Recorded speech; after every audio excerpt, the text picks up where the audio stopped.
देखिए, आज हम आपसे वो बात कर रहे हैं कि इस देश के सुप्रीम कोर्ट ने कितनी मजाक किया है संविधान के साथ, जनता के साथ, सार्वभौम जनता, जो जनता उनको बदल सकती है, जो संविधान को ही बदल सकती है। संविधान की वजह से तो सुप्रीम कोर्ट का अस्तित्व है, संविधान की वजह से संसद का अस्तित्व है, संविधान की वजह से विधानसभाओं का अस्तित्व। ये सार्वभौम जनता इन सबको बदल सकती है जिस दिन उसकी समझ में आ जाएगा।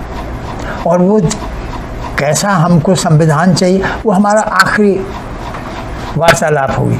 लेकिन मैं आपको आज ये एक बात बड़ी इंटरेस्टिंग, मज़ेदार, बहुत पुरानी बात, देखिए, सन 63-64 का मामला है।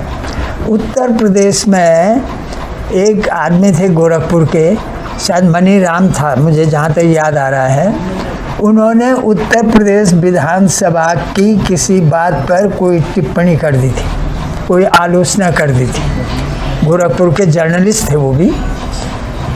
तो उत्तर प्रदेश विधानसभा ने उनके खिलाफ अवमानना का केस चलाया और उनको नोटिस भेजा, सम्मन भेजा कि आप हमारे सामने विधानसभा में उपस्थित हों, क्यों ना आपके पास कंटेम्प्ट की कार्यवाही की जाए, अवमानना की कार्यवाही की जाए।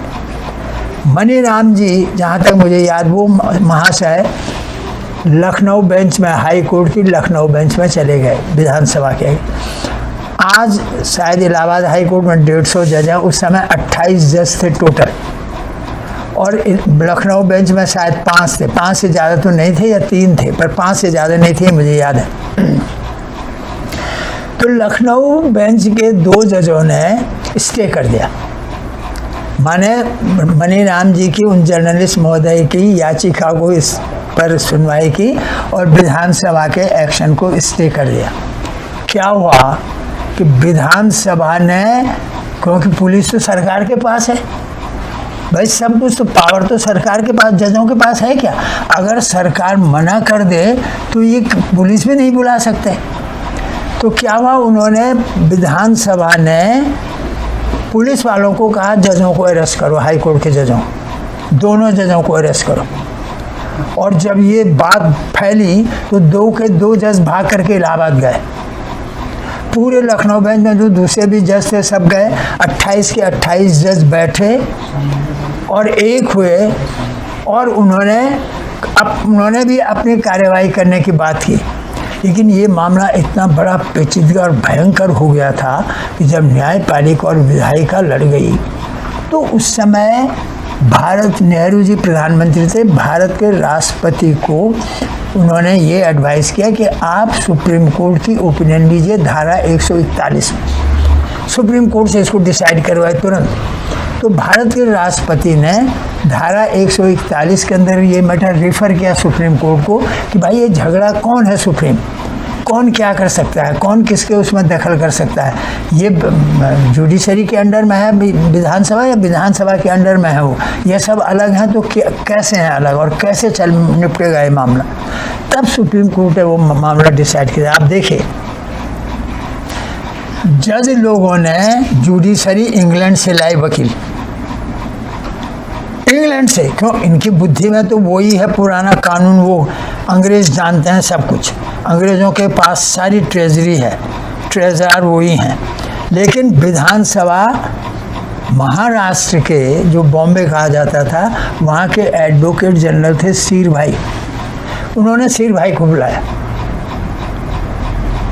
सीर भाई ने आर्ग्यू किया केस विधानसभा की तरफ से सुप्रीम कोर्ट के सामने, और इंग्लैंड के वकील ने किया जुडिशरी की तरफ से।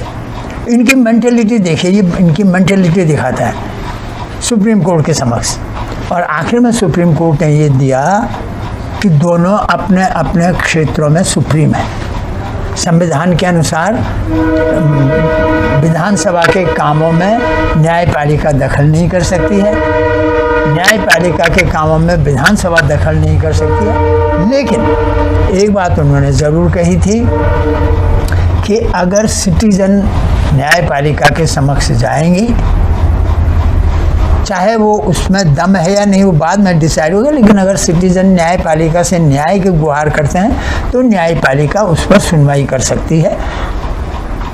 इसका मतलब ये था कि अगर जरूरी हुआ तो स्टे कर सकती है विधानसभा के कामों को। लेकिन विधानसभा अपने क्षेत्र में इंडिपेंडेंट है, स्वतंत्र है, वहाँ किसी दूसरे का दखल नहीं चलेगा।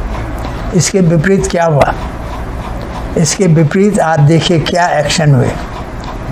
उत्तर प्रदेश में जब रोमेश भंडारी गवर्नर थे तो उस समय मुलायम सिंह की चीफ मिनिस्ट्री खतरे में पड़ी।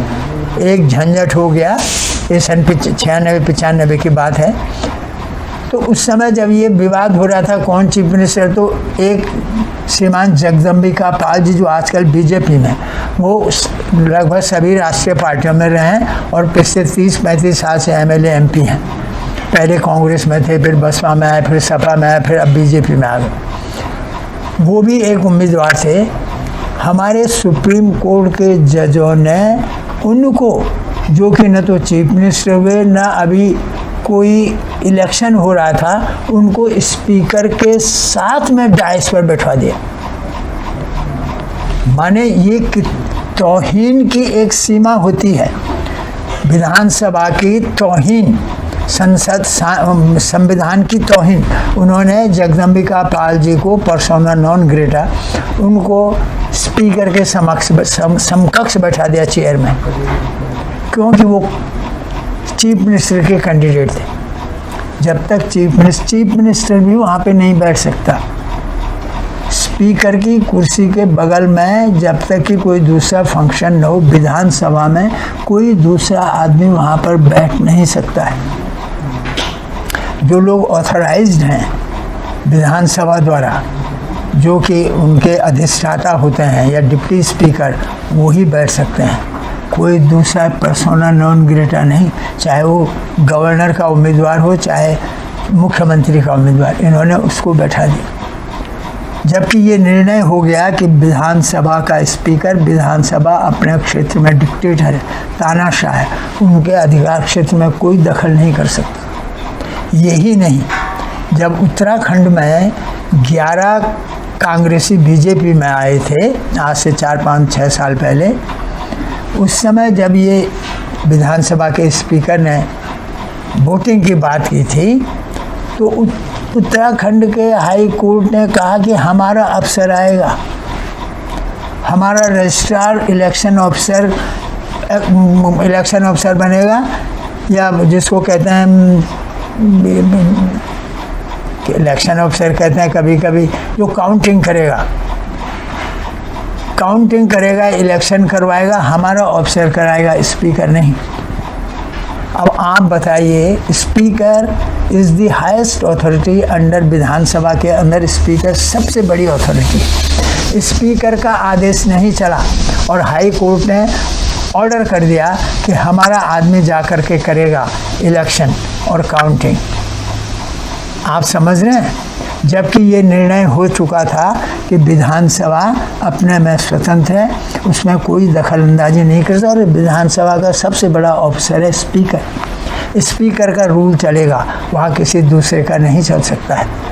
लेकिन आज तक हमारे देश में एक ही जगह, ये दो मैं तो आपको उदाहरण इसलिए दे रहा हूँ कि ये तमाशा हो क्या रहा है। ये अपने को सुप्रीम कोर्ट की जगह सुप्रीम कैसे समझ रहे हैं अथॉरिटी, ये सवाल है सोचने का। और जब तक ये दखलंदाजी चलेगी, इस देश में न तो कभी विकास हो पाएगा, इस देश में न कभी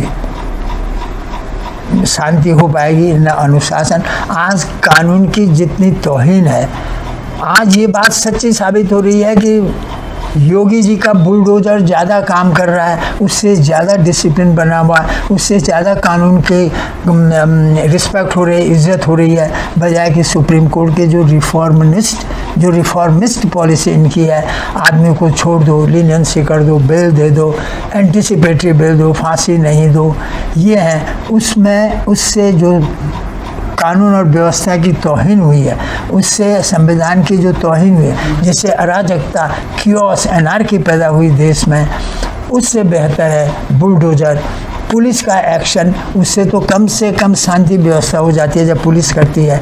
न्यायपालिका के सामने जाएं तो देश की में केवल व्यभिचारी, कातिल, हत्यारे उनका राज होता है। उनके लिए तो भारत स्वर्ग हो गया। हत्यारों के लिए, एसेसिनेटर्स के लिए, कातिलों के लिए, अपराधियों के लिए, आतंकियों के लिए भारत, हमारा देश आज सबसे बड़ा स्वर्ग बना हुआ है। जब वो बहाव क्या था, वो पाकिस्तानी क्या बॉम्बे में जो 8 साल लग गए, 8 करोड़ रुपया खर्च हो गया अगले पर। ये न्याय व्यवस्था है?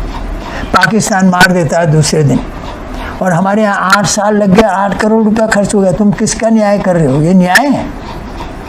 इसलिए इस न्याय व्यवस्था को बदलना, और कैसे बदली जाएगी ये हम आपको बताएंगे जब हम संविधान की बात करेंगे। नया संविधान कैसा होगा, तब आपको पता लगेगा कि सच में न्याय कैसे मिलेगा आम आदमी को। इस व्यवस्था को, इस बात को मैं आज यहीं पे ख़त्म कर रहा हूँ। मैं अपनी दूसरी बात पे आऊँगा, इसी से मिलती जुलती। उम्मीद है आपको ये पसंद आएगा, पसंद आ रहा हो।